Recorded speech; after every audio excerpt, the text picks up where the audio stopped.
Nestled away in a hidden enclosure around 4 kilometres northeast of Artford village is one of the most tranquil spots the parish has to offer.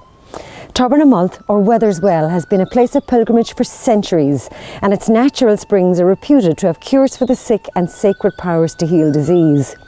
According to folklore, if you see a fish, especially a trout, you could drink or bathe in the well and be cured. It is said that St. Brendan himself was baptised here by Bishop Burke.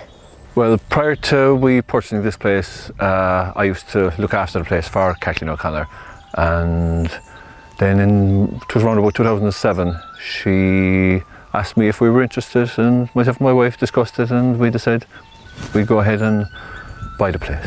There was a pathway down there, you know, but it wasn't fenced off, so we decided the best thing for the public would be to fence off the pathway and just to maintain the pathway to be easier for ourselves, you know, so we did that, and I'm just maintaining the pathway now, like, and it's easier for everybody.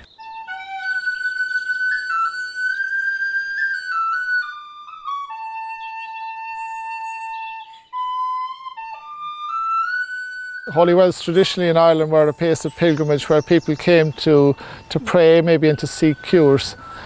This well itself, it's about 12 feet in diameter, about 4 foot deep, and lots of legends associated with it over the years. One of the principal legends associated with the well, and maybe from where it's got its name, is that of the Wethers. And during penal laws, the time of the penal laws, Mass was being said here one day, and the lookouts noticed the army coming. The redcoats are coming, the redcoats are coming, and the people who were here attending Mass were frightened and expecting the worst. But as the army approached, 3 wethers, i.e. sheep, sprung from the well. The hounds caught their scent, and they followed them all the way through to Aucherach, and the people here were spared.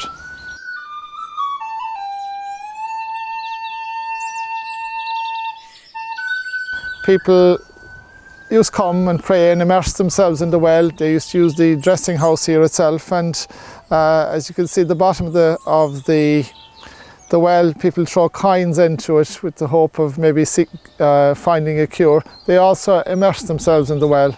And one of the legends associated with it is if you see a live trout in the well, your ailment will be cured immediately.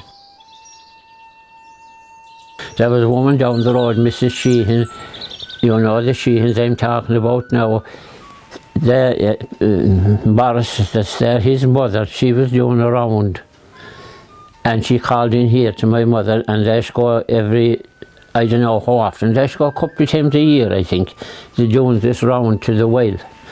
And those 2 of them went over, and they were doing, that was in 1942 now, the 2 of them were over the well after doing the rounds, and they saw the fish inside in the water.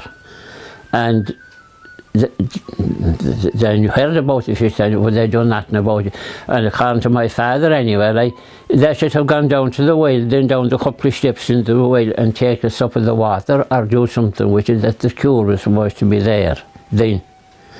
Now, no one has seen it, as far as I know. I never heard of anyone seeing the trout there seen.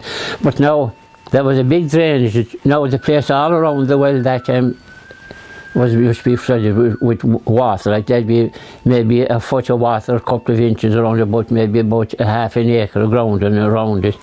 And the land at both the farm was drained, and then the river going down was, and the well in a very dry summer, the well will dry since, like you see. But up to that, the well was, my father never in his life saw the well dry.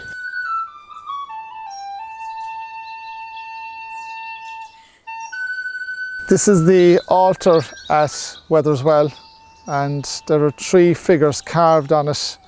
Reputedly St. Ita, who was St. Brendan's foster mother, St. Erc of Lerwick, and St. Brendan. And the faces have now largely been worn away from years of pilgrims rubbing on them and making crosses on them. And there are a number of legends associated also with this altar itself.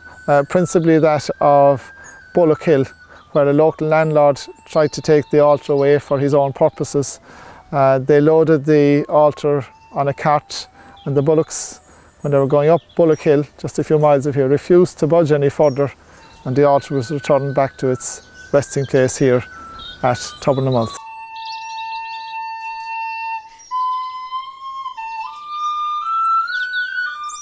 This is reputedly the grave of St. Ita, foster mother of St. Brendan, who is principally associated with Killeedy in County Limerick. And again, it's a matter of conjecture whether she is buried here or not. Probably future archaeological excavation required before we can verify that.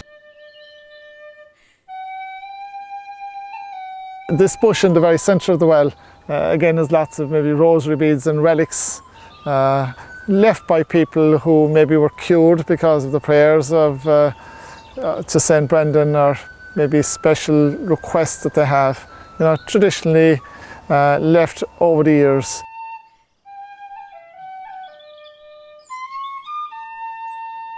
This is the dressing house at Wethers Well, traditionally used by pilgrims who came and stayed overnight as part of their pilgrimage.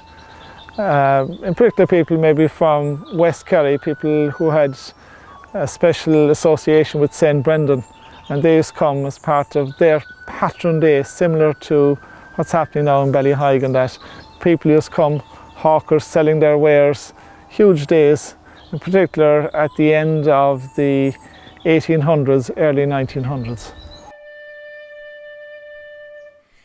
People have over many years left thousands of emblems here, rosary beads, holy medals, prayers, and it was probably a way of disposing of these things from people's own houses and that, and also remembering and going to a good place maybe in our religious tradition.